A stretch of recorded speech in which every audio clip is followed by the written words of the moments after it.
movement. Dr. Sakario, welcome to the Thank you, my brother. It's a pleasure to be here. Yes, sir.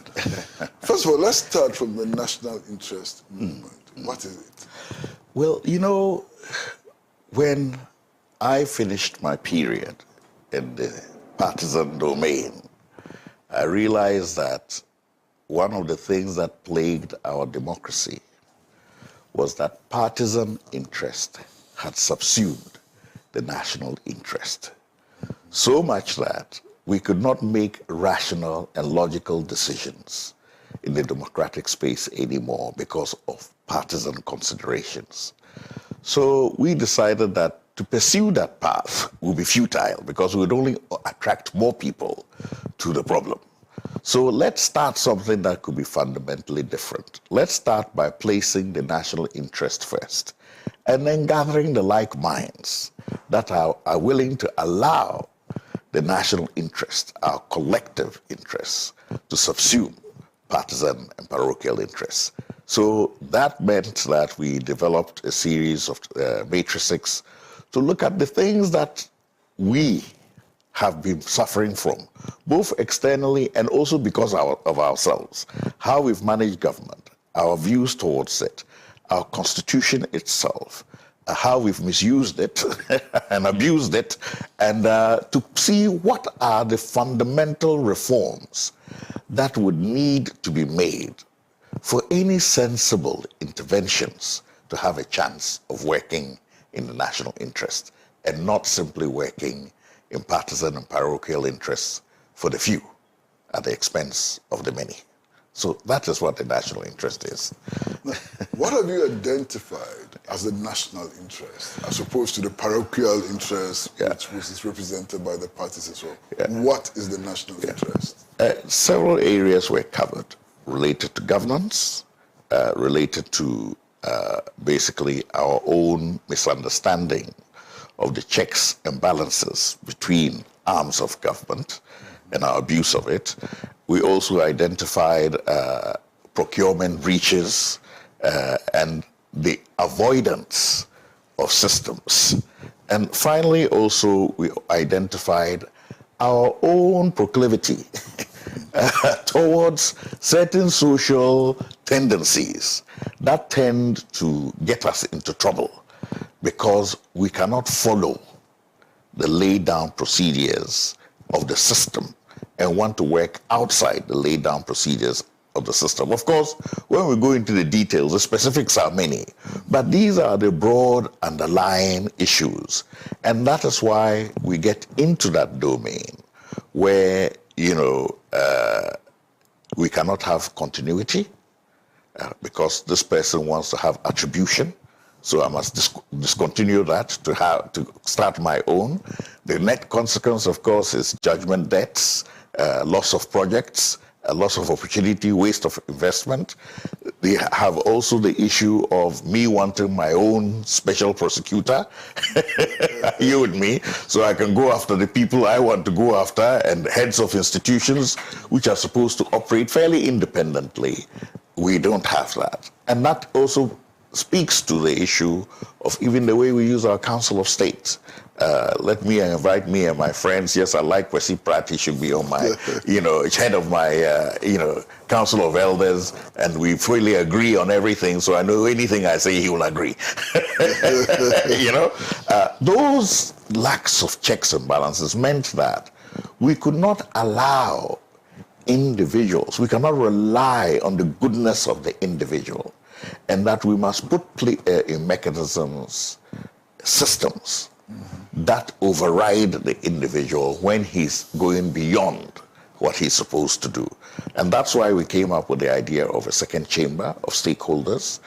We came up with the idea of independently appointing the key heads of independent institutions, and beyond that, funding them directly from the revenues so that they don't have to go through the executive, where we can choose to control their actions through monetary. We can wait till the last month of election before we release money to the electoral commissioner and know that there will be chaos.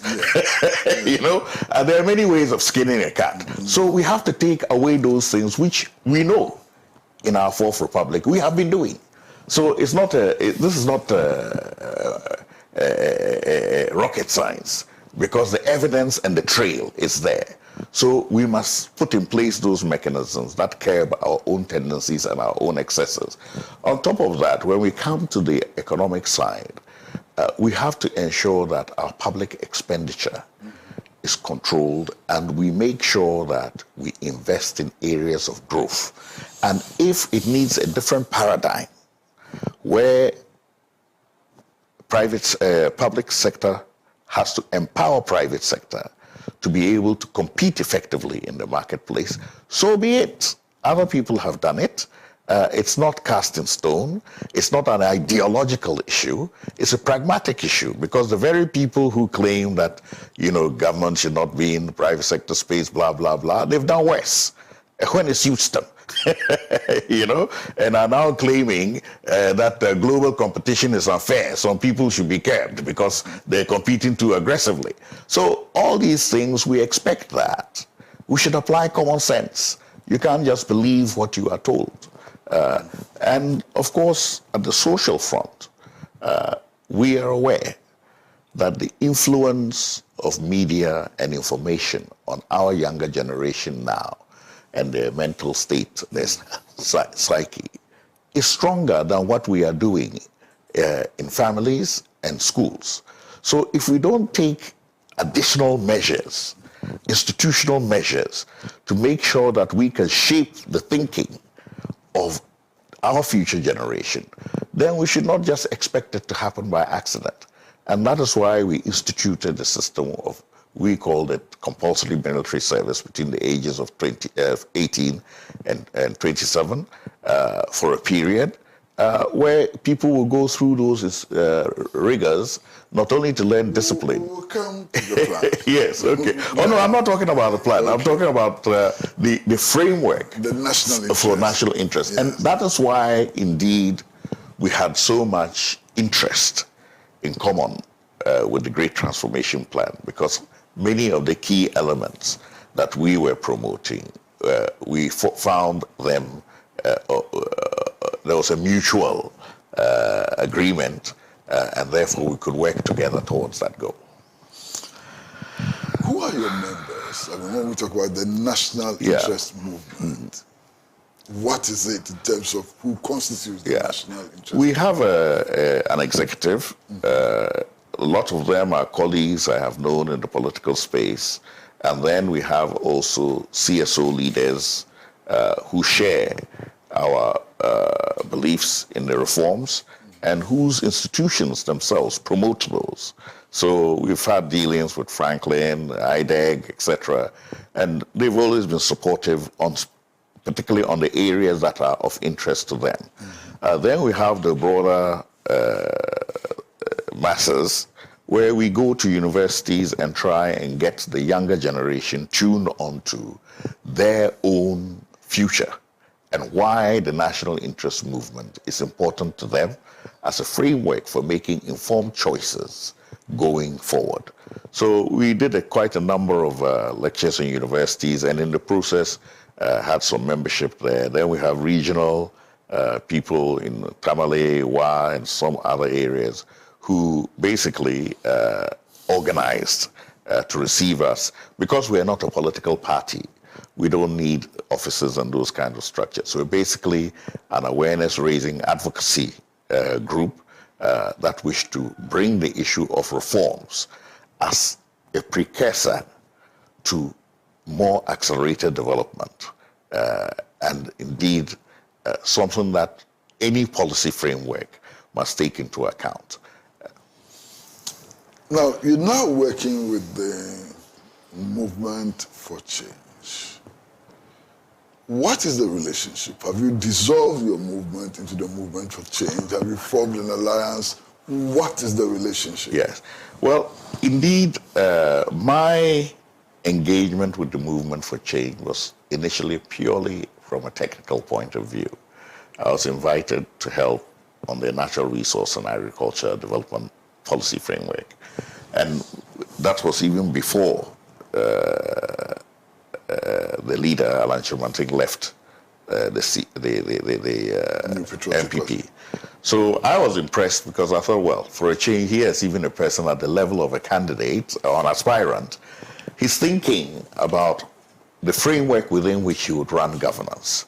And we're not going to have this issue of people arriving and then telling us later on, well, I did not know it was so bad. So I was excited by that. And of course, I participated along with many other people from expertise. And I saw that they were from varied backgrounds. So that again touched on one of the issues within our national interest framework document, inclusivity. I saw that he was interested in getting people from across the political spectrum to participate in formulating a policy framework. It's not a question of dealing with people with from only your ideological bent, because that never solves the problem.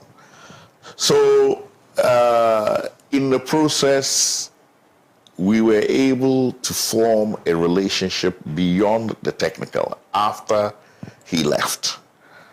Because when he left the NPP and declared that he would compete as an independent candidate, and we started talking again, it was now clear that we were both John the Baptists in the wilderness. We were going to eat locust and honey. No more banquets. So this required, of course, a reciprocal relationship where, because we had been in the space for some time, we were able to exchange ideas on how best to prosecute this agenda. And that was when we decided that the best thing to do was to form an alliance and put in place a framework of a memorandum of understanding for an alliance. Not simply having midnight discussions and then declaring in the press conference that, oh yes, we have united. I know how that ends because I've been there, done that before, as you well know. Are you with me? Yeah. So I said, no, we must be bound by more than just what we want. We must be bound by certain basic principles and ways of doing things that we know will be different. So we put together that memorandum of understanding so that we merged all our aspirations, what everybody wanted out of it. And we invited other people who we felt were of like mind to come and look at it. And if they're interested, they should sign. Mm-hmm. But in that process also, in terms of the relationship, we made a fundamental decision that, look, bearing in mind the political landscape now, where we have two northern people in the two major oppositions, it will do better for our group to have a non-northerner and have a southerner. So this means that we will identify this person as our presidential candidate, and we will negotiate around that. Mm-hmm. So it takes away one of the fundamental reasons why these kinds of arrangements don't work, because everybody is negotiating, but under the table they're seeing how they can be the presidential candidate. Yeah. So we remove that off the table right from the beginning. Yeah. And I think that helped us travel faster and reach a more concrete and robust agreement that this is the way we are going to move forward. Though many people came, not all of them stayed. Some people wanted to do their own thing, and that's fine. It's a free world. But that set the relationship in process as an alliance with him as the presidential candidate, and also taking on board our interest in pushing a reform agenda. And because of that, we also agreed that we would identify certain constituencies where the chances of getting an independent, reform-minded candidate would be high. So we could both support such a person so that they would be in Parliament after the election, promoting the reform agenda. As you well know, nobody can determine the outcome of elections. So if you go for the election and you don't get the presidency, and you don't have anybody pushing your agenda in Parliament, it's silence thereafter. And that's one of the things I tried to do in my previous life when I was in a political party, but people didn't understand the strategy. They were more interested in the head of the buffalo. you know. But you build, and we have seen other examples of where people even build in the political space without a presidential candidate, and eventually they get there. Take, for example, the Greens in Germany. They were just on the high seas causing trouble and nuisance and bringing awareness to the issue of the Green Party there, environmental issues. Eventually they had some members of parliament, and then now, look, they're almost controlling the German parliament. That's because they planned over a long time, stuck to a theme and a cause, and fought for it, and gathered people around it. So we believe that these MPs will also serve us well, because they will ensure that the issue of a reform agenda is not lost on the table after the excitement of the election. Now, who are the others in this alliance? You have the Ghana First Coalition, you have the Third Force Movement, you have the Union Government Party, you have the Green Ghana Party, and then you also have the People's Democratic Movement. I think there's one or two others, but a section of the People's National Convention. Sorry? A section of the People's National Convention. Oh yes, indeed, a section of people, and we are also at the moment talking to other similar smaller political groups on the basis that, look, let's get together. What I was told for years by people in villages that I campaigned in is Munkabum na yentwa banumamo. But every single successive election, the Nkabom wasn't coming, so much that when you were even going there, you already knew what they would tell you. And this is basically what we're trying to impress on our colleagues in the political space. You are a veteran, and I remember the figures, but not all the names. In 1992, after the general election, we had 11.5% with our candidate that was in CPP, who more or less collected all the votes that were not MPP, NDC. In 1996, that came down to 7.6. Subsequently, it came down to, I believe, 5.6, went down to 3.4, and then came down to 1.3, and then after that, even all the groups together could not get 1%. Now, that tells you that something fundamental is happening in the political space, and that, according to Division's law, the principle of duopoly has set in in a democracy and is closing the space. If that is the case, then you have to think of an alternative way of capturing the space by consolidating and finding something that the duopoly are not addressing, and address that so that you can gain some space. Now, it doesn't mean that it will work like magic because you've thought about it, but at least you're moving in the right direction. And sometimes moving in the right direction is better than moving very fast in the wrong direction. So we believe that this is the right direction. An alliance, bring as many people together that are of like mind, and let the Ghanaian people see that, yes, now we have put our ambitions below what is of importance, and let's try and give you an alternative to either the NDC or MPP, simply because we want an alternative that responds to a situation of a stagnant duopoly that is not offering much new. And if we are able to do that, as we have planned to do, according to the Great Transformation Plan, then we hope that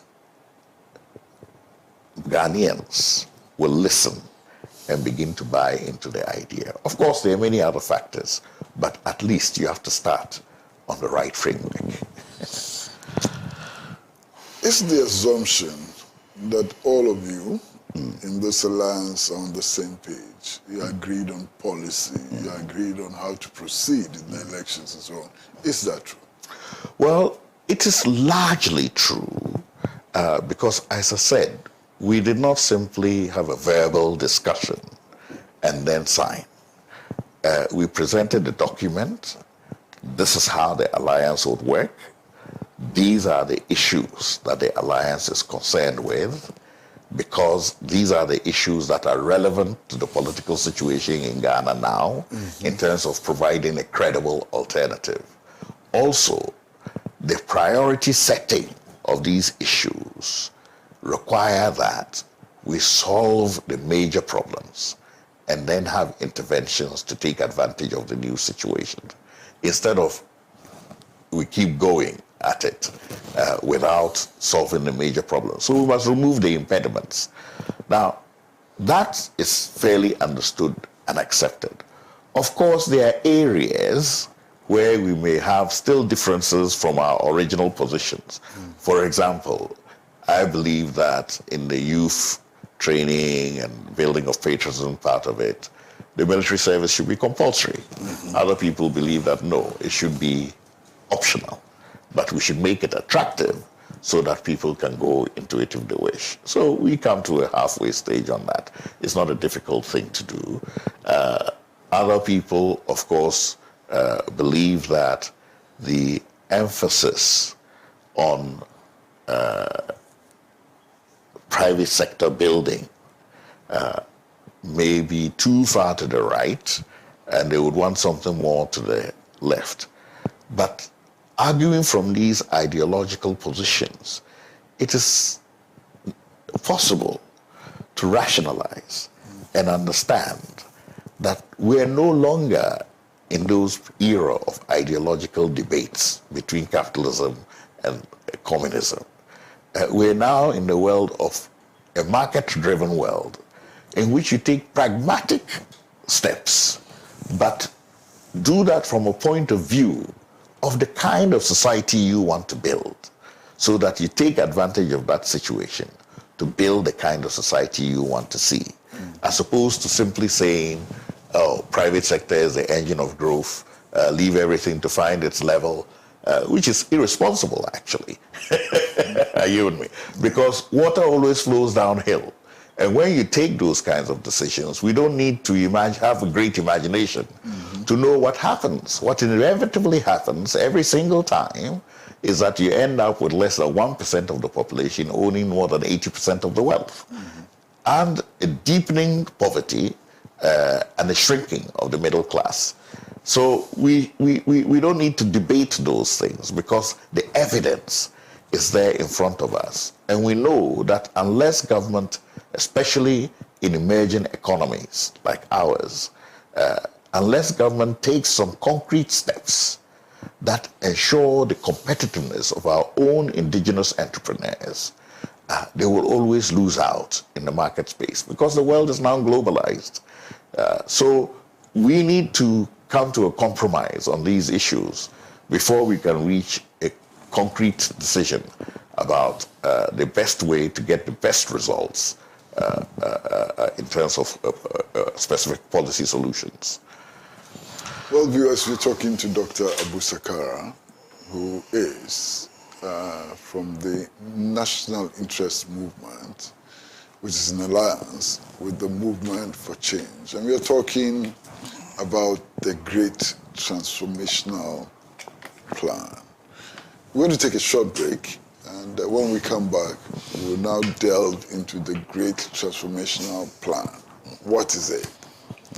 What does it promise for the national economy? What does it promise for all the other sectors of national life and so on? Short break.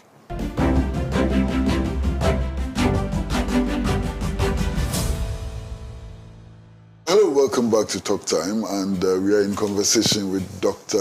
Abu Sakara, member of the National Interest Movement, which is currently in alliance with other groups, especially the Movement for Change, led by Mr. Alan Kojo Chematin.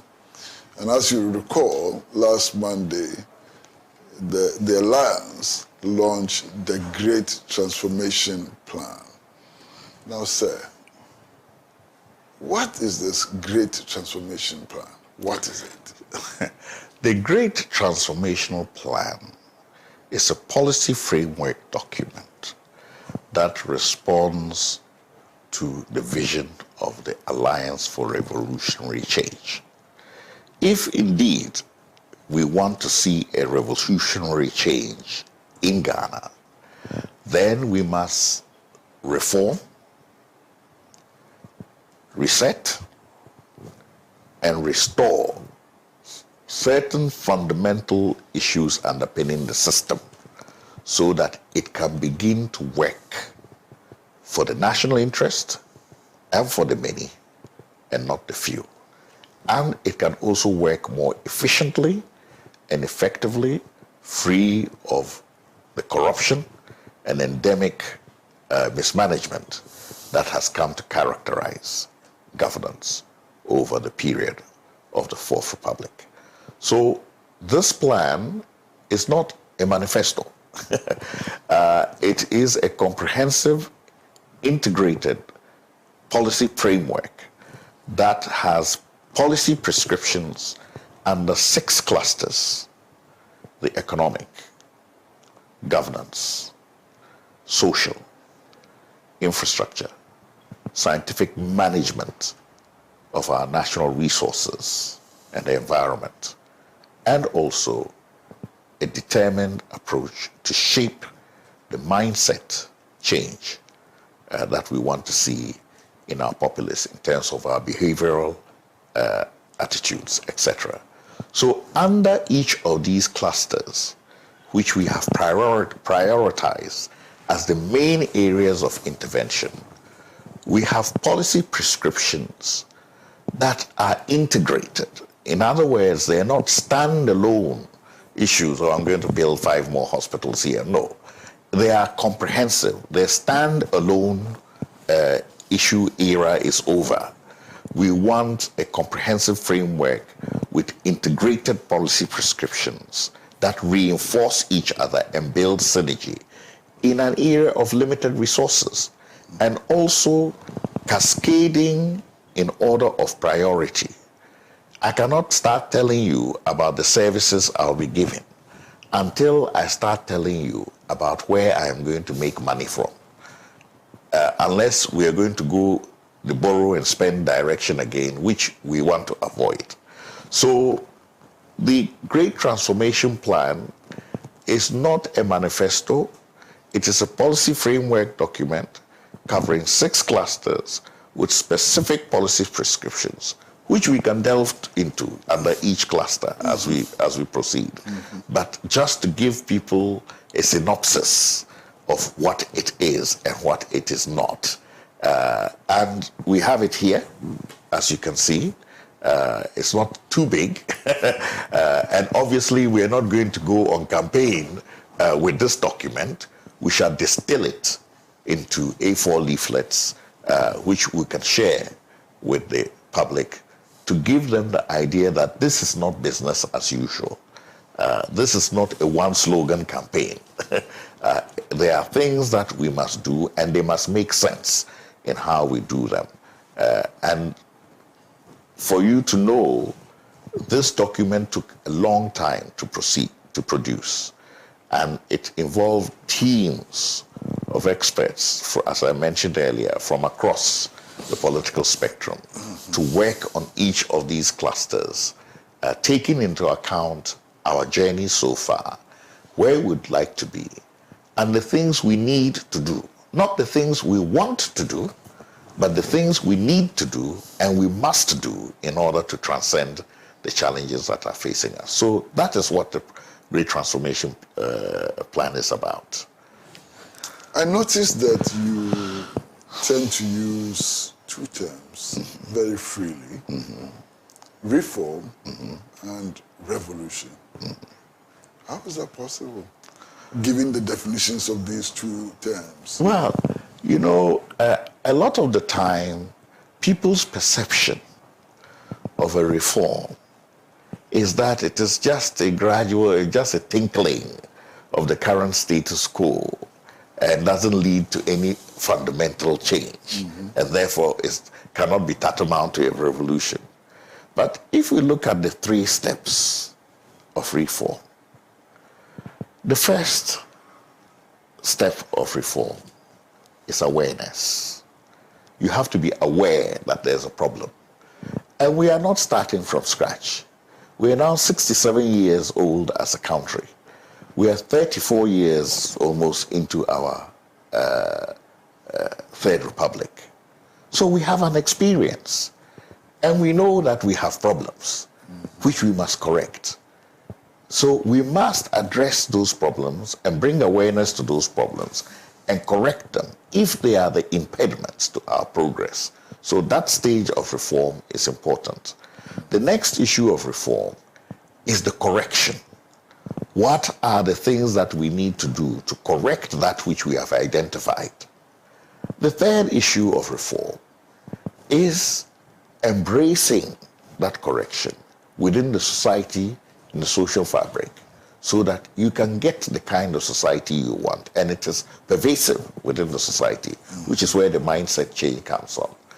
And we believe that we are describing the process of a revolution, because the end result is the mindset change, which is a revolution in how we do things, and the way we do them, and the purpose for which we do them. And that is important, because right now, where we are, they will say there's nothing new under the world.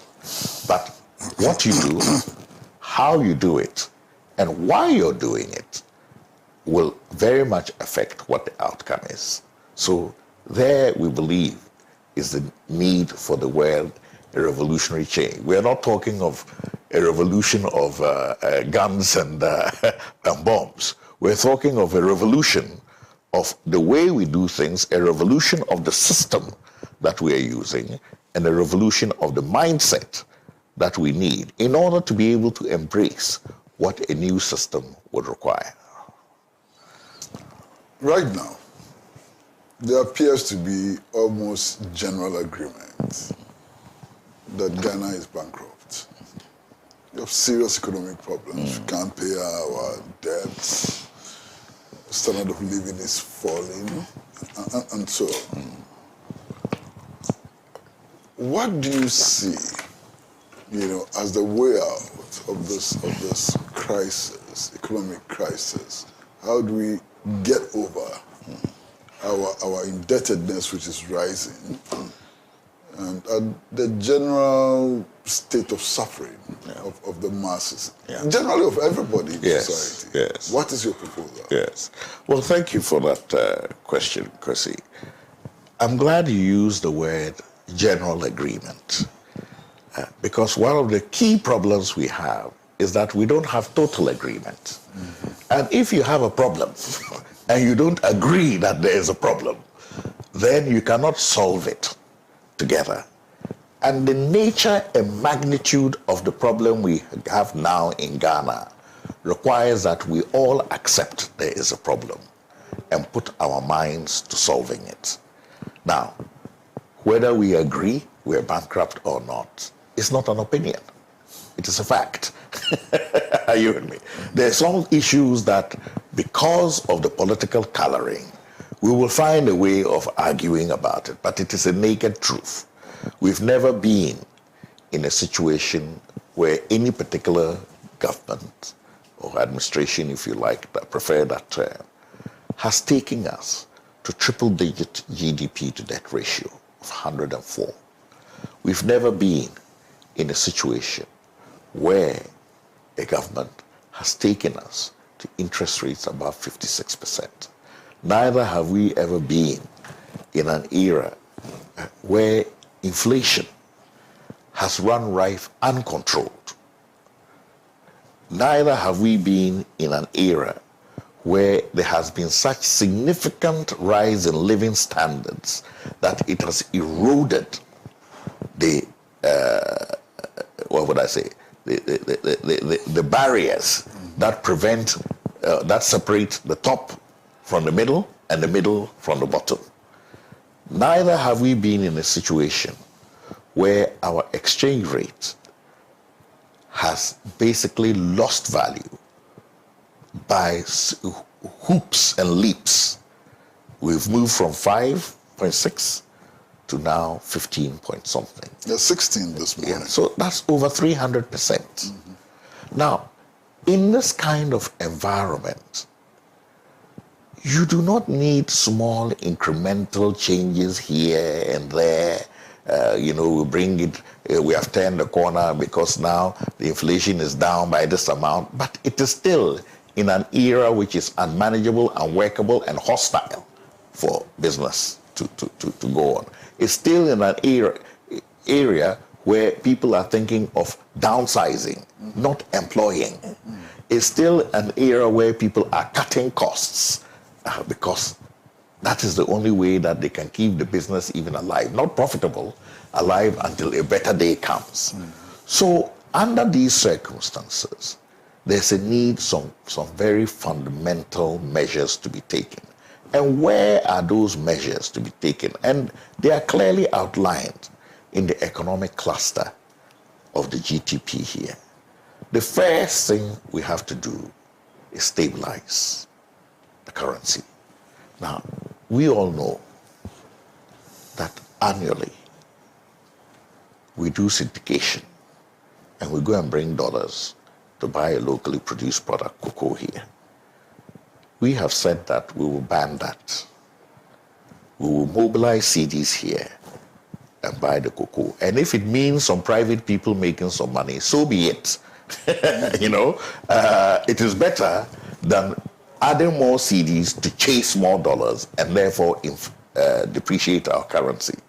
We have also said that we have a free zone spot in Tema that will encourage more business flow and through flow from here through to our neighboring countries, where even now some of our own people are going to Togo to import stuff. So, and we have 2 ports, they have only 1. So why should you allow business to flee away from you?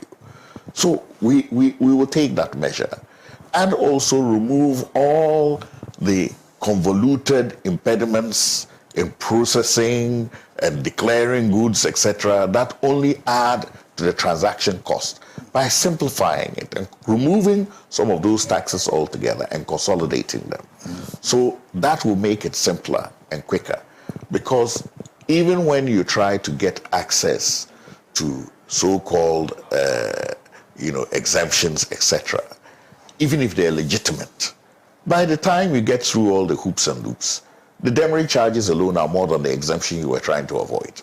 Are you with me? So things need to be simplified so that the system works smoothly and you reduce the transaction cost significantly. We also want to ensure that people who are importing goods have a certain degree of certainty that imported at this price, sold at this price, I'll make this much money. So they will have access to a stable exchange rate for their transaction for a limited period. It's not forever. It's for a limited period that will coincide with the ease of transaction that we have created in the port. So maybe it can be for a maximum of 6 months, but hopefully it should be less than that if the transactions are made simpler. In addition to that, we want to drive investments into productive areas. That basically means that we as government must stop borrowing so much so that the interest rate can come down and we work towards single digit for investment in production and manufacturing. Now, this is not for the commercial sector. And that means we must accept the principle, as others have accepted elsewhere, that as an enabling and empowering tool for providing capital for investment in production and manufacturing, we must have a separate window to lend for production and manufacturing at single-digit interest rate. And hopefully also it will mean that inflation will also be close and come down.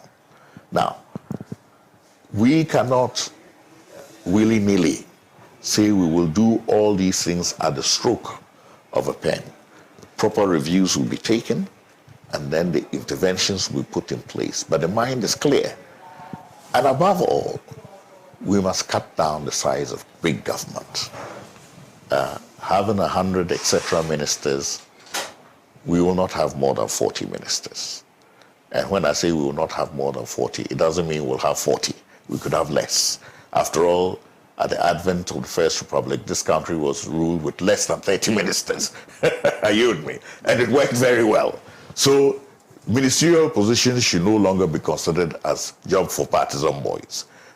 It will be specific to the task.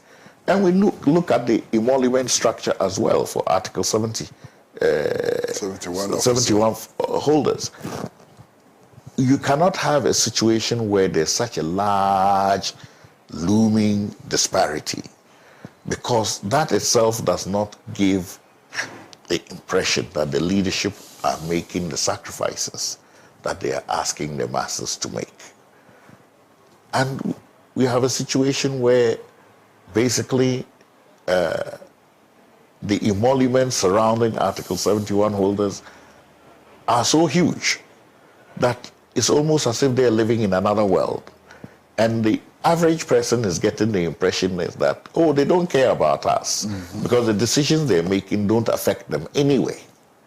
So we must remove that psychologically. And that is a very important issue for leadership, because people's mindset, the psychology with which they approach things determines the degree of motivation and impetus that they are willing to commit to the common good. And if you deny them that motivation, of course they will not commit to the common good. And there you have all the other issues that come along with that. So we must provide leadership in that direction. In addition to that, I think we must find areas where we can generate income more readily, and we see the agriculture space as one in which we need a new agricultural revolution. So we will no longer undertake interventions, standalone interventions, and hope that somewhere they will meet. We will take interventions along the value chain, but also concretize it in agro-processing parks and development areas where the entire value chain and infrastructure can be put in place. And that means also that as we go from the coast upwards, we can have preferential incentives so that the further out you are, the greater the incentives. And this will also serve to reduce the migration from rural to urban areas. You cannot simply declare a policy you're going to have without having a specific way of redressing it. And if we have these agroecological zones and we have the grains, the legumes, and the oil seeds in the northern savanna sector, then we have tree crops in the Brown and Hafu and western sector, because that's ecologically where it's suitable. And then coming down into the Accra Plains and going to the eastern sector, we can also have some rice and vegetable production centers as well.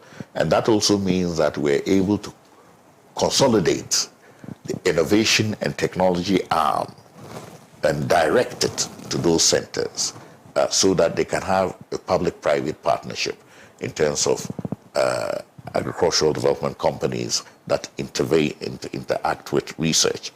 And this issue of intellectual property rights, which is not properly understood, I want to explain it in this context so that people get it.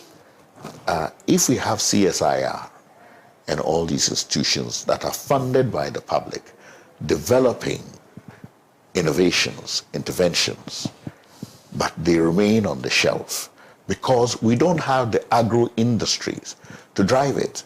In other countries where they have a developed agriculture, it's not the government which funds these public research organizations. The private companies fund research in order that they can use that research to make more money. But we don't have it here. So what we have to have is a situation where the research can be picked up by companies that will interface with service providers and distributors and marketing companies to use that technology in a way in which some income can accrue to the public sector, but also they have assurance that they have property rights to use that to develop their business. And that is the way that things will develop. A goat that belongs to everybody in the village will never get fed, but it will be killed by many. Yeah. Of course, there are many other sectors. Yeah. But I'd like us to focus just a little on the gold sector. Ghanaian involvement in the gold sector, Ghanaian interest in the gold sector is less than 1%. And yet Ghana is the largest producer of gold in Africa. How does that affect the perspectives on the economy? How does that shape economic thinking? Gold is crucial. absolutely. And our interest is less than 1%. Yes. How do you fix this problem? Yes. How do you make gold a Ghanaian, Yeah. industry? We're at the beginning of our conversation, we touched on something which is very fundamental about reforms. Sometimes reforms means going back to pick what used to work for you and go away from what you know is not working for you.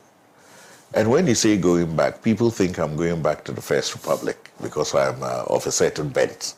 But it goes back even further than that. All of us here in our generation have read the often cited statistic that Mansa Musa was the wealthiest man in the world. And it was because of gold.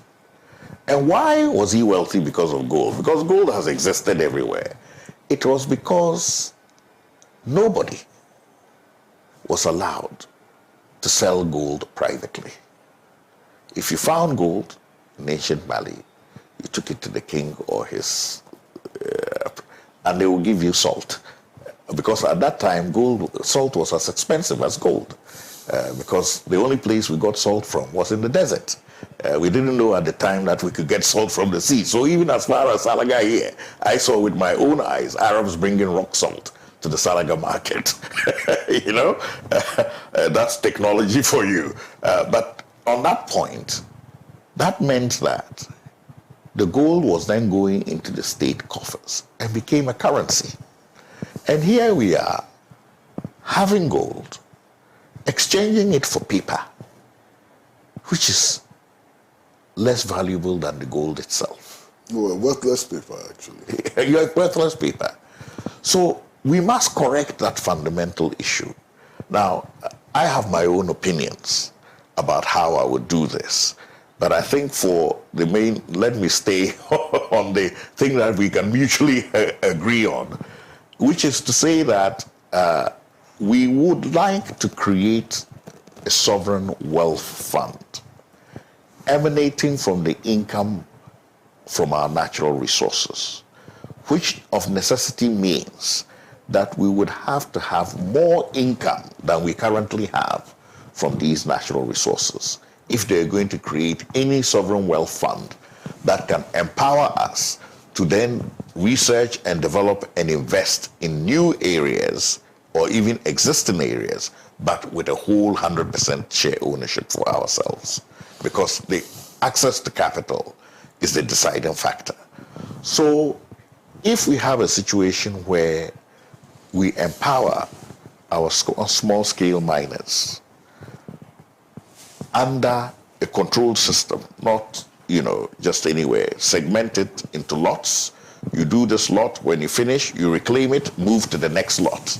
And then those digging for the gold can have access to equipment from an intermediary who will facilitate them and make sure that they have all the right equipment for their own safety and what have you.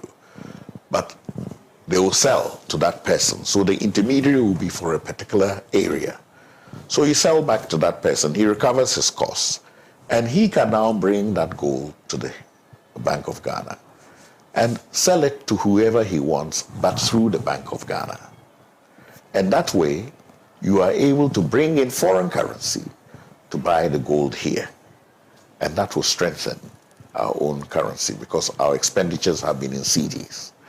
Now, if we do that and the profits that we make from it, a certain percentage of that goes to the Sovereign Wealth Fund, not only for gold, but for all other natural resources. A certain percentage goes to the Sovereign Wealth Fund, and we build that over time. Then we will come to have a certain amount of money that is not for willy-nilly expenditure on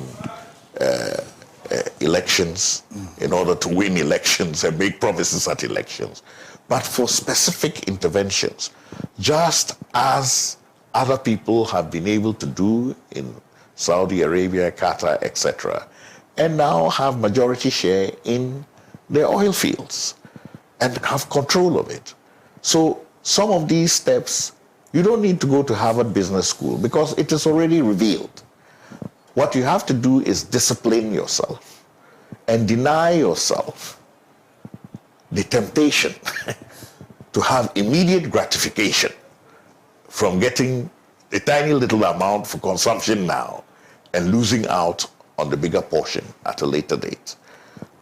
Of course, environmentally, we will also be ensuring that there is a cleanup exercise and that pollution is controlled.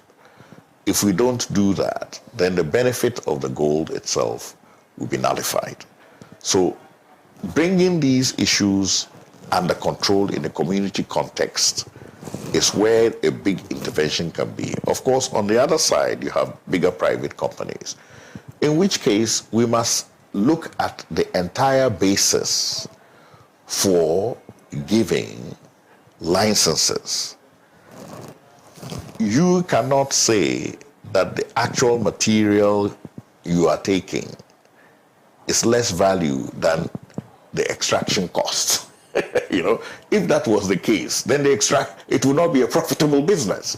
So we have to give ourselves a bigger portion of the extraction costs, mandatory, 50% or nothing.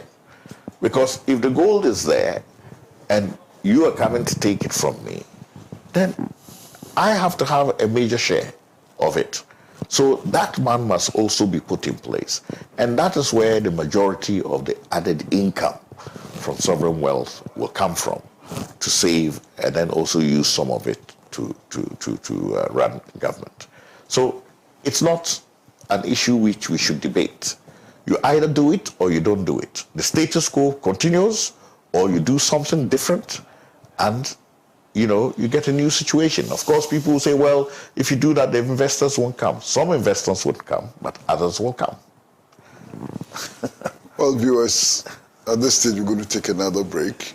And when we come back, I'd like us to look at agriculture, the cocoa industry, which is doing very, very badly. And then we'll probably look at our ability to feed ourselves. So, short break.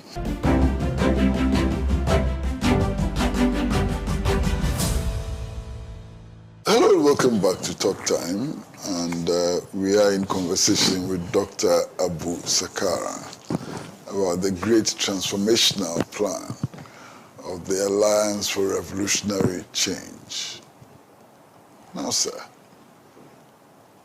Ghana used to be the largest producer of cocoa in the world.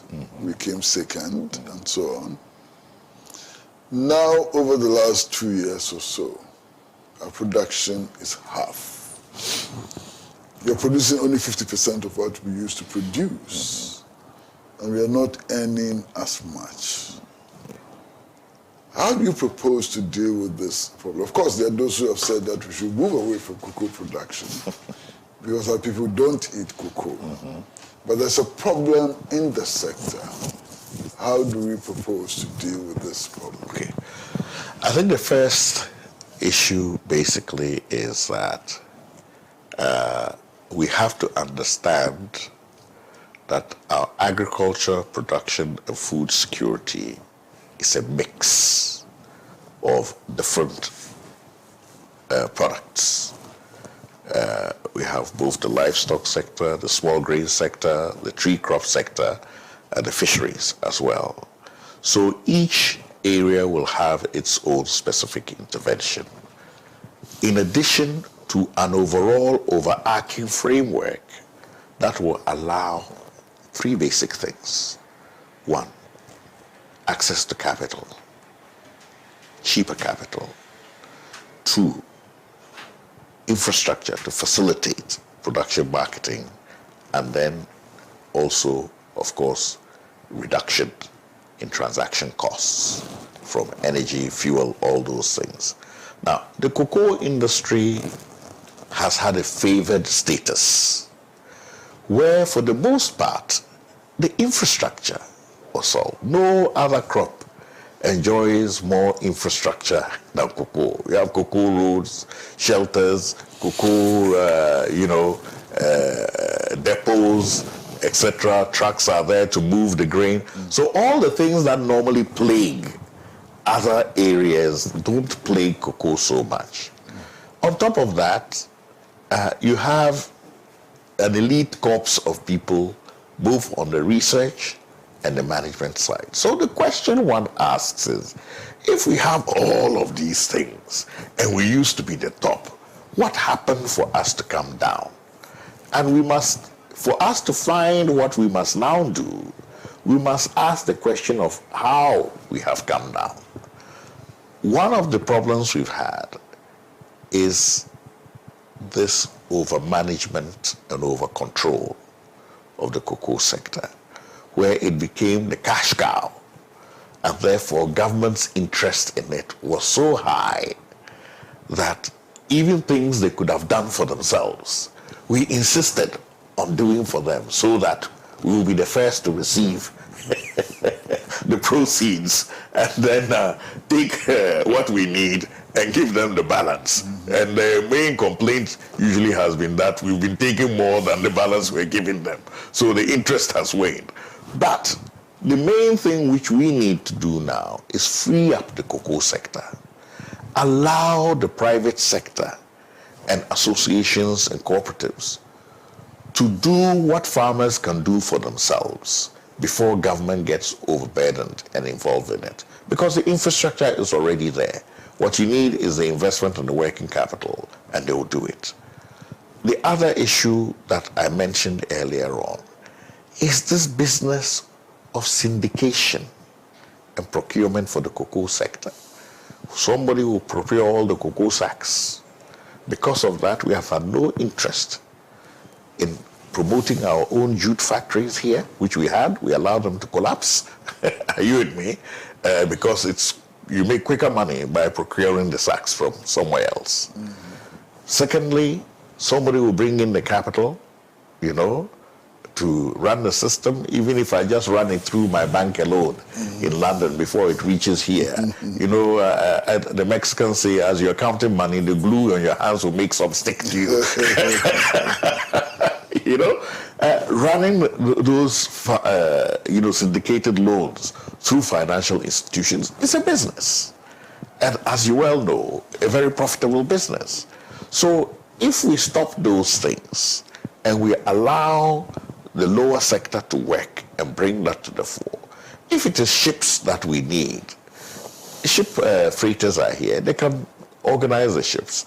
At the very worst, you can say, okay, bring back the Black Star Line only for cocoa. Are you with me? And of course, we do other services because we have the ports already. Mm-hmm. So we might as well take advantage, ship the cocoa, and do other services within the region. Mm-hmm. So I think the cocoa area is an area where we need to free it. There are other areas where I would say that government needs to get more involved and do certain things. But in the cocoa area, it's the reverse. We need to reduce the government involvement in the cocoa area because you have a whole hierarchy at the top there, and sustaining that hierarchy itself, the cost on the cocoa sector. You have the Cocoa Cooperative Society, which is separate from the Cocoa Board. As you well know, that was actually the father of Cocoa Marketing Board. And that was owned by the farmers themselves. Now you have an administrative structure imposed on them by government, which indeed handles all the external transactions. And that has meant that we've created artificial situations where if my grandfather Kwesi Pratt had a cocoa farm and I decide I don't want to be in farming, I want to be making chocolate, I cannot harvest that chocolate and go and process it in my cocoa, I have to wait first for it to be procured by a cocoa board, marketed, then I buy it back from some foreign firm here in Tema after they've sorted out and taken what they want, and then they can sell the rest to local manufacturers. I go and buy it back and take it to produce. So my chocolate cannot be at a lower rate direct from the farm. It has to incur all these costs first before I can make it. So that is not something which makes any sense to anybody.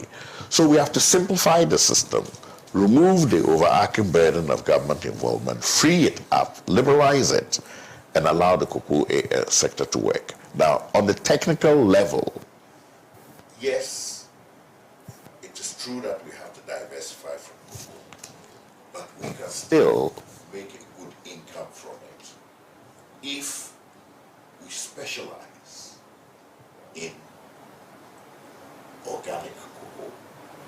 There are areas where the prices are much higher and more stable than the ordinary cocoa.